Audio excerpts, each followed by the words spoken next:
23:25 സ്വർഗത്തിൽ അങ്ങല്ലാതെ എനിക്ക് ആരാണുള്ളത്? ഭൂമിയിലും അങ്ങയെയല്ലാതെ മറ്റൊന്നിനെയും ഞാൻ ആഗ്രഹിക്കുന്നില്ല. എൻ്റെ പേര് രേഷ്മ. ഞാൻ ആദ്യമായിട്ട് ഉടമ്പടി എടുത്തത് 2022 ഏപ്രിൽ 8-ാം തീയതിയാണ്. എൻ്റെ വീട് അങ്കമാലിയാണ്. ഞാൻ ആദ്യമായിട്ട് ഇവിടെ ഉടമ്പടി എടുക്കുന്നത്, ഞാനൊരു നേഴ്സാണ്. അപ്പം എനിക്ക് അയർലൻഡിലേക്ക് ഒരു ഹെൽത്ത് കെയർ അസിസ്റ്റൻ്റായിട്ടൊരു ജോബിൽ അപ്രതീക്ഷിതമായിട്ട് ലഭിക്കുകയും അവിടേക്ക് പോകാനുള്ള കുറേ തടസ്സങ്ങളുണ്ടായിരുന്നു. അതിന് വേണ്ടിയിട്ടാണ് ഞാൻ ആദ്യമായിട്ട് ഉടമ്പടി എടുത്തത്. ആ തടസ്സങ്ങളെല്ലാം മാറി ഞാൻ അയർലൻഡിലേക്ക് പോവുകയും ഇവിടെ ഒരു വട്ടം വന്ന് സാക്ഷ്യം പറയുകയും ചെയ്തതാണ്. ഇതെൻ്റെ 2ാമത്തെ സാക്ഷ്യമാണ്. പരിശുദ്ധ അമ്മ എന്നെ വീണ്ടും ഈ അൾത്താരയിൽ കയറി അമ്മയുടെ പ്രത്യക്ഷീകരണത്തിൻ്റെ സാക്ഷിയാക്കി രണ്ടാമതും ഉയർത്തിയതിന് അമ്മയ്ക്കും തിരുക്കുമാരനും 1000 നന്ദി പറയുന്നു. ഞാൻ അവിടെ ചെന്ന് കഴിഞ്ഞ് ഞാൻ ഹെൽത്ത് കെയർ അസിസ്റ്റൻ്റായിട്ട് ജോലി ചെയ്യുമ്പോഴും എൻ്റെ മനസ്സിൽ ഏറ്റവും വലിയൊരു ആഗ്രഹമായിരുന്നു അയർലൻഡിലെ ഒരു രജിസ്റ്റേർഡ് നേഴ്സാവാന്ന്. അതിനുവേണ്ടി ഒത്തിരി കടമകളുണ്ടായിരുന്നു. ആദ്യം തന്നെ OET എന്ന എക്സാം ക്ലിയർ ചെയ്യണം. അത് ഞാൻ ഉടമ്പടിയിലായിരുന്നതുകൊണ്ടും എല്ലാം ഞാൻ പഠിച്ചും പ്രാർത്ഥിച്ചും എല്ലാം ഞാൻ അവിടെ ആദ്യം എക്സാം എഴുതി. പക്ഷേ എനിക്ക് റിക്വയർഡായിട്ടുള്ള സ്കോർ കിട്ടിയില്ല. അത് കഴിഞ്ഞ് ഞാൻ 1 ഇയർ കഴിഞ്ഞ് ഞാൻ ഇവിടെ ആനുവൽ ലീവിന് വന്നപ്പോൾ ഇവിടെ വന്ന് ഉടമ്പടി പുതുക്കുകയും ഞാൻ വീണ്ടും എക്സാം എഴുതി. പക്ഷേ അപ്പോഴും എനിക്ക് റിക്വയർഡായിട്ടുള്ള സ്കോർ കിട്ടുകയും ചെയ്തില്ല. പിന്നീട് ഞാൻ തിരിച്ച് അവിടെ ചെന്ന് കഴിഞ്ഞപ്പോൾ മുതലും എനിക്ക് ഭയങ്കര സങ്കടമായിരുന്നു. കാരണം ഞങ്ങൾക്ക് അവിടെ ഹെൽത്ത് കെയർ അസിസ്റ്റൻ്റ് ആണെങ്കിലും 1 വർഷം കഴിഞ്ഞ് ഞങ്ങൾക്ക് ഫാമിലീനെ കൊണ്ടുപോകാം, ബാക്കി എല്ലാ കാര്യങ്ങളും എനിക്കുണ്ടായിരുന്നെങ്കിലും എൻ്റെ ആഗ്രഹങ്ങളൊന്നും സാധിക്കാത്തതിൻ്റെ വിഷമം എനിക്കുണ്ടായിരുന്നു. അങ്ങനെ ഞാൻ ഒത്തിരി സങ്കടപ്പെട്ടിരിക്കുന്ന സമയത്താണ് സോഷ്യൽ മീഡിയ വഴി 33 ദിവസത്തെ മാതാവിൻ്റെ വിമല ഹൃദയ പ്രതിഷ്ഠ ചെയ്യാനിടയായി. ആ വിമല ഹൃദയ പ്രതിഷ്ഠ ചെയ്യുന്ന സമയത്ത് ഞാനൊരു വിശുദ്ധ ലൂയി ഡി മോൺഫോർട്ടിൻ്റെ ട്രൂ ഡിവോഷൻ ടു മേരി എന്ന പുസ്തകം വായിക്കാനിടയായി. ആ പുസ്തകത്തിൽ എൻ്റെ മനസ്സിൽ ഒത്തിരി ഡൗട്ടുകളുണ്ടായിരുന്നു. ഞാൻ എന്തിനാ മാതാവിനോട് ഇത്രയും പ്രാർത്ഥിക്കുന്നത്, എന്തിനാ ഇത്രയും കൊന്ത് ചെല്ലുന്നത്, ദീപികാരനെ എഴുന്നള്ളിച്ചേക്കുമ്പോൾ എന്തിനാണ് മാതാവിനോട് പ്രാർത്ഥിക്കുന്നത്? ആ ഡൗട്ട്സുകളെല്ലാം എൻ്റെ മാറി. ഞാൻ മാതാവിനെ സ്നേഹിക്കാൻ തുടങ്ങി.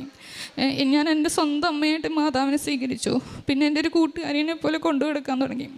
അന്ന് മുതലും എനിക്ക് മനസ്സിലായി എൻ്റെ ഉടമ്പടിയിൽ ഒത്തിരി കുറവുകളുണ്ടായിരുന്നു. ഞാൻ എല്ലാ ആഴ്ചയും അച്ഛൻ്റെ ധ്യാനം കാണാറില്ല. എനിക്ക് സമയം കിട്ടുമ്പോൾ മാത്രമായിരുന്നു ഞാൻ ധ്യാനം കാണാറുള്ളൂ. പിന്നെ എല്ലാ ദിവസവും 1/2 മണിക്കൂർ ബൈബിൾ വായിക്കാറില്ലായിരുന്നു. അങ്ങനെ ഞാൻ അതൊക്കെ എന്നെക്കൊണ്ട് ചെയ്യാൻ പറ്റുന്ന കാര്യങ്ങളെല്ലാം കറക്റ്റ് ചെയ്യാൻ തുടങ്ങി. അങ്ങനെ ഞാൻ ബൈബിൾ വായിച്ചു തുടങ്ങിയപ്പം ഞാനിവിടെ ആദ്യം പറഞ്ഞ വചനം എന്നെ ഒത്തിരി സ്ട്രൈക്ക് ചെയ്തു. സങ്കീർത്തനങ്ങൾ 73:25 ആ വചനം എനിക്ക് നിത്യതയെക്കുറിച്ച് എന്താണെന്നൊന്നും എനിക്കറിയില്ലായിരുന്നു. അതെല്ലാം എന്നെ മനസ്സിലാക്കി തന്നു. അങ്ങനെ ഞാൻ കൂടുതൽ പ്രാർത്ഥിക്കാൻ തുടങ്ങി. അപ്പം അങ്ങനെ ഞാൻ പ്രാർത്ഥിച്ച് ദൈവത്തോട് കൂടി ആയിരിക്കുമ്പം അപ്പം ഞാൻ അന്ന് മുതലേ ഞാൻ വിചാരിച്ചു ഇനി OET എക്സാമൊന്നും എഴുതണ്ട, ഇപ്പോൾ ഒരു ജോലി ഉണ്ടല്ലോ, ആ ജോലിയിൽ ഞാൻ തുടർന്ന് പോകാമെന്ന് തന്നെ വിചാരിച്ചു. എങ്ങനെയെങ്കിലും ഫാമിലീനെ കൊണ്ടുവരണം, അത് മാത്രമായിരുന്നു എൻ്റെ ചിന്ത.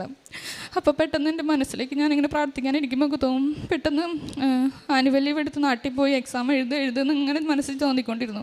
അപ്പം ഞാൻ വിചാരിച്ചു അതെൻ്റെ വെറുതെ ഒരു തോന്നലായിരുന്നു. അപ്പം എനിക്ക് എപ്പോൾ എന്തെങ്കിലും ആഗ്രഹങ്ങളുണ്ടെങ്കിൽ അപ്പോൾ ബൈബിൾ തുറന്ന് വായിക്കും. അപ്പോൾ എനിക്കൊരു വചനം കിട്ടിയതാണ് സങ്കീർത്തനങ്ങൾ 126. അപ്പോൾ ആ ആഴ്ചത്തെ അച്ഛൻ്റെ ധ്യാനത്തിൽ അച്ഛൻ വിശദീകരിച്ച് പറഞ്ഞ വചനം അതുമായിരുന്നു. സങ്കീർത്തനം 126 കുറിച്ചായിരുന്നു. അപ്പോൾ എനിക്ക് മനസ്സിലായി ഈശോ ആഗ്രഹിക്കുന്നുണ്ട് ഞാൻ നാട്ടിൽ വരാനും എക്സാം എഴുതാനും. അങ്ങനെ ഞാൻ നാട്ടിൽ വന്നു. ഇവിടെ വന്ന് വീണ്ടും ഉടമ്പടി പുതുക്കി. ഞാൻ വീട്ടിലേക്ക് പോയില്ല, ഞാൻ ഹോസ്റ്റലിൽ പോയി തന്നെ OET പഠിച്ചു.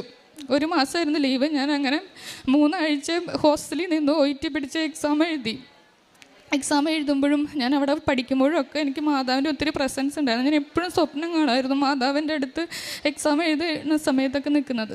അങ്ങനെ ഞാൻ എക്സാം എഴുതുന്ന സമയത്ത് ഞാൻ ഉടമ്പടി നേർച്ച വസ്തുക്കൾ ഉപയോഗിച്ചിരുന്നു, ഉടമ്പടി കാശുരൂപം ധരിച്ചിരുന്നു. അങ്ങനെ ഞാൻ എക്സാം എഴുതി. അപ്പം എൻ്റെ വലിയൊരു ആഗ്രഹമായിരുന്നു, എൻ്റെ ഏറ്റവും വലിയ ആഗ്രഹമായി എക്സാം പാസ്സായി കഴിഞ്ഞ് ഇവിടെ വന്ന് സാക്ഷ്യം പറഞ്ഞിട്ട് തിരിച്ചു പോകാം. ഇനി എന്നാ വരുന്നത് അങ്ങനെയൊന്നും അറിയില്ലല്ലോ. അപ്പം ഞാനിവിടെ റിസൾട്ട് വരണം അന്ന് ഇവിടെ വന്നു. പക്ഷേ എൻ്റെ റിസൾട്ടൊന്നും വന്നില്ല. അപ്പം എനിക്ക് ഭയങ്കര വിഷമമായി ഞാനിവിടെ നിന്ന് പ്രാർത്ഥിച്ച് തിരിച്ചു പോയി. ഇനി ഞാൻ വരുമ്പോൾ അമ്മ എനിക്ക് ഇവിടെ വന്ന് സാക്ഷ്യം പറയാൻ പറ്റണമെന്ന് ഞാൻ പ്രാർത്ഥിച്ചിട്ട് തിരിച്ചുപോയി. അങ്ങനെ ഞാൻ അവിടെ ചെന്ന് 2 മാസം കഴിഞ്ഞിട്ടാണ് എൻ്റെ റിസൾട്ട് വന്നത്. അപ്പം അങ്ങനെ വരാൻ കാരണം ആ റിസൾട്ട് ക്വാളിറ്റി അഷ്വറൻസ് ചെക്കിന് പോയായിരുന്നു. അപ്പം അങ്ങനെ പോകുന്ന റിസൾട്ട്സിലൊന്നും ജയിക്കാനുള്ള സാധ്യതകളില്ലാത്ത റിസൾട്ട്സാണ്. പക്ഷേ എനിക്ക് മാതാവ് ആ റിസൾട്ടിൽ എനിക്ക് അയർലൻഡ് സ്കോർ വന്ന് അമ്മ എന്നെ അനുഗ്രഹിച്ചു. അമ്മയ്ക്ക് ഈശോയ്ക്കും ഒരുപാട് നന്ദി പറയുന്നു. സങ്കീർത്തനങ്ങൾ 37:4 ദൈവത്തിൽ ആനന്ദിക്കുവിൻ, അവിടെ നിൻ്റെ ആഗ്രഹങ്ങൾ സാധിച്ചു തരും. ഈശോയ്ക്കും മാതാവിനും 1 കോടി നന്ദി പറയുന്നു. അടുത്ത എൻ്റെ അത് കഴിഞ്ഞിട്ട് OET എക്സാം മാത്രം എഴുതുക മാത്രമല്ലായിരുന്നു കടമ്പ, അവിടുത്തെ ഒത്തിരി പ്രോസസ്സ് ഉണ്ടായിരുന്നു. ആ പ്രോസസ്സിൻ്റെ സമയത്ത് എൻ്റെ ഒരു രജിസ്ട്രേഷൻ സർട്ടിഫിക്കറ്റ് കാണാതാവുകയും ആ സർട്ടിഫിക്കറ്റിന് വേണ്ടി ഞാൻ ഒത്തിരി വിഷമിച്ചു. ആ സമയത്ത് ഞാൻ ക്യാൻഡിൽ ലൈറ്റ് പ്രയർ റിക്വസ്റ്റ് ഇട്ട് പ്രാർത്ഥിച്ചതിൻ്റെ ഫലമായി ഞാൻ post BC exam post BC പാസ്സായത് 2018-ലാണ്. 2019 യൂണിവേഴ്സിറ്റിയിൽ നിന്ന് എനിക്ക് സർട്ടിഫിക്കറ്റ് അവർ അയച്ചിരുന്നു. പക്ഷെ അതെൻ്റെ കയ്യിൽ കിട്ടിയിട്ടില്ല. എനിക്ക് ആ സർട്ടിഫിക്കറ്റിനെ കുറിച്ച് അറിയില്ലായിരുന്നു. അങ്ങനെ ഞാൻ ഈ പ്രോസസ്സിങ്ങിൻ്റെ സമയത്താണ് ഞാൻ അറിയുന്നത് അങ്ങനത്തെ ഒരു സർട്ടിഫിക്കറ്റ് ഉണ്ടെന്ന് തന്നെ. അങ്ങനെ ഞാൻ യൂണിവേഴ്സിറ്റിയിൽ കോൺടാക്ട് ചെയ്തപ്പോൾ പറഞ്ഞു, നാട്ടിൽ നീ ഉണ്ടായാൽ മാത്രമാണ് എനിക്ക് സർട്ടിഫിക്കറ്റ് കിട്ടുള്ളൂ എന്ന്. അങ്ങനെ ഒരു കിട്ടാൻ സാധ്യതയില്ലാത്ത സർട്ടിഫിക്കറ്റായിരുന്നു. ഞാൻ അവിടെ ഇരുന്ന് മാന്തവനോട് ഒത്തിരി പ്രാർത്ഥിച്ചു. അങ്ങനെ എൻ്റെ യൂണിവേഴ്സിറ്റിയുടെ അടുത്തായിരുന്നു എൻ്റെ മേമ താമസിക്കുന്ന അമ്മ. മനുഷ്യരിലൂടെ മാതാവ് എനിക്ക് ഞാനില്ലാതിരുന്നിട്ട് മാതാവ് എനിക്ക് ആ ഡ്യൂപ്ലിക്കേറ്റ് സർട്ടിഫിക്കറ്റ് ശരിയാക്കി തരികയും എനിക്ക് അവിടുത്തെ രജിസ്ട്രേഷൻ കിട്ടുകയും ചെയ്തു. ആ രജിസ്ട്രേഷൻ കിട്ടുന്ന സമയത്ത് ഒരു എക്സാം ഉണ്ടായിരുന്നു, RCSI എക്സാം എന്ന് പറഞ്ഞിട്ട്. അതിന് 14 സ്റ്റേഷൻസ് ഉണ്ട്. അപ്പം എനിക്ക് എപ്പോഴും മാതാവ് ഈശോയും സംസാരിക്കാറ് ബൈബിളിലൂടെയായിരുന്നു. അപ്പം ഞാൻ പ്രാർത്ഥിച്ച് വചനം തോന്നപ്പോൾ എനിക്ക് ജ്ഞാനത്തിൻ്റെ പുസ്തകത്തിൽ നിന്നുള്ള 5ഉം 6ഉം അധ്യായങ്ങളാണ് എനിക്ക് കിട്ടിയത്. അപ്പം ഞാൻ ഉറപ്പിച്ചു നെക്സ്റ്റ് എക്സാമിൻ്റെ ഡേറ്റ് വരുന്നത് ഒക്ടോബർ 5ഉം 6ഉം ആയിരുന്നു. അങ്ങനെ ഞാൻ ആ എക്സാം ഡേറ്റ് എടുക്കുകയും എക്സാം എഴുതുകയും ചെയ്തു. എക്സാം എഴുതുന്നതിന് മുമ്പ് ഞാൻ പഠിക്കുന്ന സമയത്തൊക്കെ എനിക്ക് എൻ്റെ മനസ്സിൽ എപ്പോഴും ഒരു 3 എന്ന സംഖ്യ മനസ്സിൽ വരുമായിരുന്നു. അപ്പം എനിക്കറിയില്ല അതെന്തായിരുന്നു. അപ്പം ഞാൻ എക്സാം എഴുതി. എക്സാം എനിക്ക് ഒത്തിരി സ്റ്റേഷൻസ് ഭയങ്കര ടഫായിരുന്നു. അങ്ങനെ ഞാൻ എക്സാം കഴിഞ്ഞ് റിസൾട്ട് വന്നപ്പം ദൈവം ആഗ്രഹിച്ച പോലെ തന്നെ 3 എന്നുള്ള സംഖ്യ എഴുതുന്നത് ഞാൻ ആ 3 സ്റ്റേഷൻസ് ഫെയിലായി. അപ്പം നമുക്ക് 2 പ്രാവശ്യം എക്സാം അറ്റൻഡ് ചെയ്യാം. അങ്ങനത്തെ സെക്കൻഡ് അറ്റംപ്റ്റിൽ ഞാൻ നേർച്ച വസ്തുക്കൾ വീണ്ടും ശക്തമായി ഉപയോഗിക്കുകയും പ്രാർത്ഥിക്കുകയൊക്കെ ചെയ്തതിൻ്റെ ഫലമായി ഞാൻ സെക്കൻഡ് അറ്റംപ്റ്റിൽ RCSI എക്സാം പാസ്സായി. എനിക്ക് അവിടുത്തെ രജിസ്ട്രേഷൻ കിട്ടി. 2024 ഒക്ടോബർ 29 എനിക്ക് അയർലൻഡിൽ രജിസ്റ്റേർഡ് നേഴ്സിൻ്റെ രജിസ്ട്രേഷൻ കിട്ടിയെങ്കിലും ജോലി കണ്ടുപിടിക്കുക എന്നുള്ളതൊരു പ്രയാസമുള്ള കാര്യമായിരുന്നു. ഞാൻ അപ്പോഴും എനിക്ക് ഉറപ്പായിരുന്നു ഞാൻ ഉടമ്പടിയിലാണ്, മാതാവ് ഈശോ എന്നെ സഹായിക്കും എന്നുള്ളത് ഉറപ്പായിരുന്നു. അപ്പം ഞാൻ പ്രാർത്ഥിച്ചുകൊണ്ടിരുന്ന മൊത്തം ഈശോ ആഗ്രഹിക്കുന്ന ഒരു സ്ഥലത്ത് എനിക്ക് ജോലി കിട്ടണം എന്നായിരുന്നു. പക്ഷേ എൻ്റെ ആഗ്രഹങ്ങളൊക്കെ വലുതായിരുന്നു. അവിടുത്തെ ഗവൺമെൻറ് കിട്ടണം, ഹോസ്പിറ്റലിൽ കിട്ടണം, അങ്ങനെയൊക്കെ ആയിരുന്നു എൻ്റെ ആഗ്രഹങ്ങളിലും. ഞാൻ മറുപുറത്ത് പ്രാർത്ഥിച്ചുകൊണ്ടിരുന്നത് ഈശോ ആഗ്രഹിക്കുന്ന ഒരു സ്ഥലത്ത് എനിക്ക് ജോലി കിട്ടണമെന്നായിരുന്നു. അപ്പോഴൊക്കെ എൻ്റെ മനസ്സിലേക്ക് വരുന്നത് നീ റിസൈൻ ചെയ്യണം എന്നിങ്ങനെ മനസ്സിൽ വന്നുകൊണ്ടിരിക്കുന്നു. അപ്പം ഞാൻ വിചാരിച്ചു എൻ്റെ പൊട്ടബുദ്ധിക്ക് അങ്ങനെ തോന്നണമായിരിക്കുന്നു വെച്ച് ഞാനത് വിട്ടു. അങ്ങനെ ഞാൻ പ്രാർത്ഥിച്ച് വചനം തുറന്നപ്പോൾ വീണ്ടും എനിക്ക് കിട്ടിയ വചനമാണ് സങ്കീർത്തനം 126.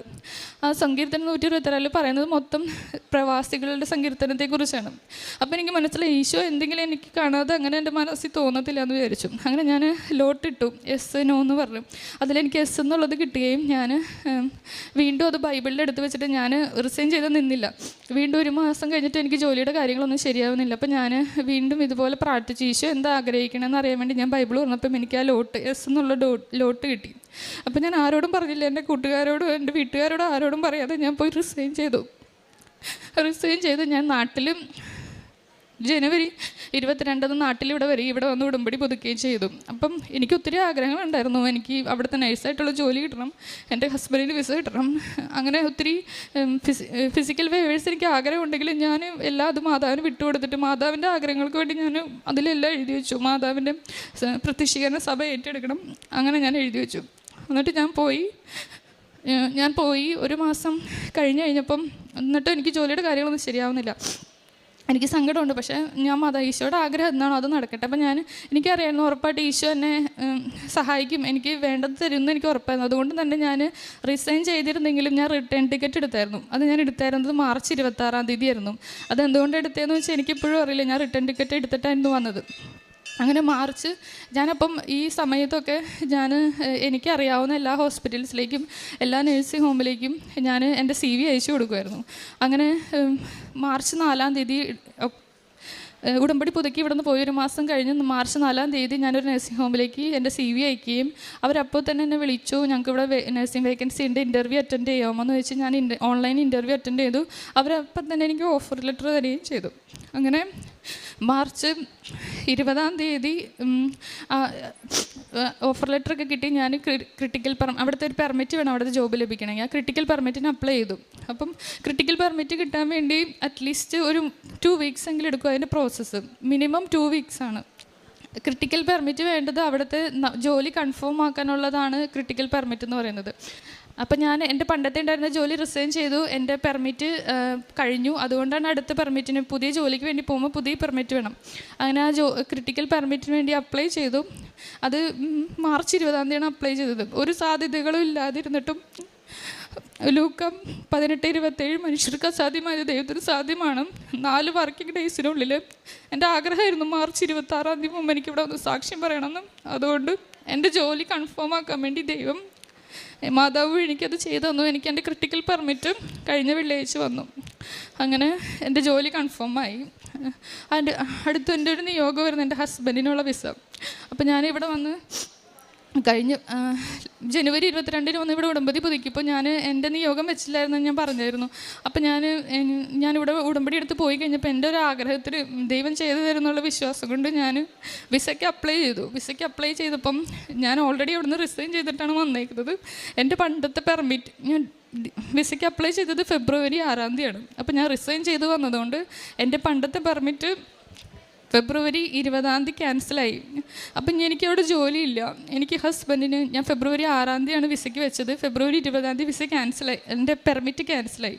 അതാണ് വിസയ്ക്ക് കിട്ടാനുള്ള ഏറ്റവും വലിയ ഡോക്യുമെൻറ്റ്. അതെൻ്റെ ക്യാൻസലായി കഴിഞ്ഞാൽ വിസ കിട്ടുന്നില്ല, അത് ഉറപ്പാണ്. അത്രയും ഉണ്ടായിരുന്നിട്ടും ദൈവം എനിക്ക് മാർച്ച് 11-ാം തീയതി എൻ്റെ ഹസ്ബൻഡിന് എനിക്ക് വിസ അപ്രൂവ് ആക്കി തന്നു. എൻ്റെ ഹസ്ബൻഡ് വിസ തന്നു. മാതാവിനും ഈശോയ്ക്കും 1000 നന്ദി പറയുന്നു. അടുത്തെൻ്റെ ഒരു നിയോഗമായിരുന്നു. ഞാൻ ആദ്യമൊക്കെ ഉടമ്പടി എടുത്തപ്പം ഞാൻ എഴുതി വെച്ചിരുന്ന നിയോഗമായിരുന്നു എൻ്റെ ചേച്ചിക്കും എനിക്കും ഒരു വീട്. ചേച്ചി 2 വർഷം വാടക വീട്ടിൽ കഴിഞ്ഞതിന് ശേഷം ഞാൻ ഉടമ്പടി എടുത്തതിന് ശേഷം ഉടമ്പടി വസ്തുക്കൾ ചേച്ചിയുടെ സ്ഥലത്ത് കൊണ്ടുപോയിട്ട് പ്രാർത്ഥിക്കുകയും അവിടെ പോയിരുന്നു പ്രാർത്ഥിച്ചതിന് ചെയ്ത ഫലമായി ചേച്ചിക്ക് ഇപ്പോൾ ഒരു മനോഹരമായിട്ടുള്ള വീട് ലഭിച്ചു.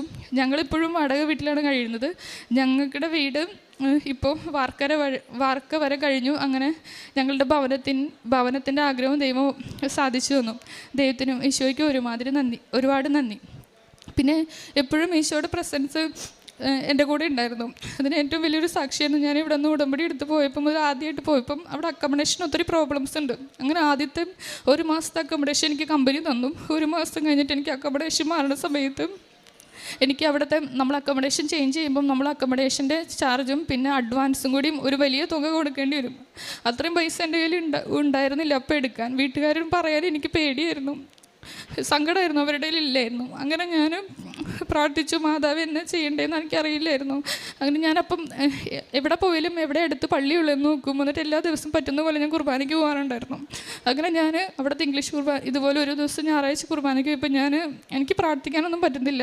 ഞാൻ മാതാവിൻ്റെ സ്റ്റാച്ചു നോക്കി ഇങ്ങനെ കരഞ്ഞുകൊണ്ടിരിക്കുമായിരുന്നു. കുർബാന കഴിഞ്ഞതുപോലും ഞാൻ അറിഞ്ഞില്ല. അങ്ങനെ കുർബാന കഴിഞ്ഞിട്ട് അവിടെ ഞങ്ങൾക്ക് ടീ ഉണ്ട് എല്ലാവർക്കും. ആ ടീയുടെ സമയത്ത് ഒരു മലയാളി ചേച്ചി എൻ്റെ അടുത്ത് വന്ന് സംസാരിച്ചു. അങ്ങനെ ചേച്ചി വന്ന് സംസാരിച്ച് ആ ചേച്ചീൻ്റെ നമ്പർ മേടിച്ചിട്ട് പോയി കഴിഞ്ഞപ്പം ചേച്ചി ഞാൻ വീട്ടിൽ ചെന്ന് കഴിഞ്ഞപ്പോൾ കുറച്ച് കഴിയുമ്പോൾ വിളിച്ചു. ആ ചേച്ചി എന്നോട് വിളിച്ചിട്ട് പറഞ്ഞു, എടി നിന്നെ മാതാവ് സഹായിക്കണം എന്ന് പറയണം, നിനക്ക് എന്താ വിഷമമുള്ളതെന്ന് ചോദിച്ചു. അപ്പോൾ ഞാൻ പറഞ്ഞു, ചേച്ചി എനിക്ക് ആദ്യം ഞാൻ ഒഴിഞ്ഞു മാറാൻ ശ്രമിച്ചു. പിന്നീട് ഞാൻ പറഞ്ഞു, എനിക്കിങ്ങനെ ഇത്രയും പൈസയുടെ ആവശ്യമുണ്ട്, അതുകൊണ്ടാണെന്ന് പറഞ്ഞു. അപ്പോൾ ചേച്ചി പറഞ്ഞു, ഒന്നുകൊണ്ട് പേടിക്കണ്ട, മാതാവ് പറഞ്ഞതുകൊണ്ടാണ് ഞാൻ നിന്നെ സഹായിക്കണമെന്ന് പറഞ്ഞു. എന്നെ അറിയാത്തൊരു ചേച്ചി ആ സമയത്ത് എനിക്ക് 1 ലക്ഷം രൂപയോളം തന്നു സഹായിച്ചു. എൻ്റെ അക്കോമഡേഷൻ അങ്ങനെ ശരിയാവുകയും ചെയ്തു.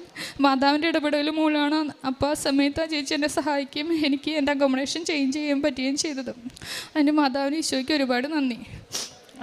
അതിനുശേഷം എനിക്ക് എപ്പോൾ എന്ത് സങ്കടം ഉണ്ടായാലും എൻ്റെ കൂട്ടുകാരെപ്പോഴും എന്നോട് പ്രാർത്ഥിക്കാൻ പറയുമ്പോഴും ഞാൻ ക്യാൻഡിൽ ലൈറ്റ് പ്രയർ റിക്വസ്റ്റ് ഇട്ട് പ്രാർത്ഥിക്കുമായിരുന്നു. ക്യാൻഡിൽ ലൈറ്റ് പ്രയർ റിക്വസ്റ്റ് വഴി എൻ്റെ കൂട്ടുകാർക്ക് ഒത്തിരി അനുഗ്രഹങ്ങൾ കിട്ടിയിട്ടുണ്ട്. എൻ്റെ ഒരു കൂട്ടുകാരി എൻ്റെ റൂംമേറ്റായിട്ട് വന്നായിരുന്നു. അവൾ RCX എക്സാം, അവളൊരു അക്രൈസ്തവയായിരുന്നു. ഇതുപോലെ തന്നെ അയർലൻഡിൻ്റെ രജിസ്റ്റേർഡ് എക്സാം അവൾക്ക് ഭയങ്കര ടഫായിരുന്നു. ആദ്യത്തെ പ്രാവശ്യം അവൾ 8 സ്റ്റേഷൻ ഫെയിലായി.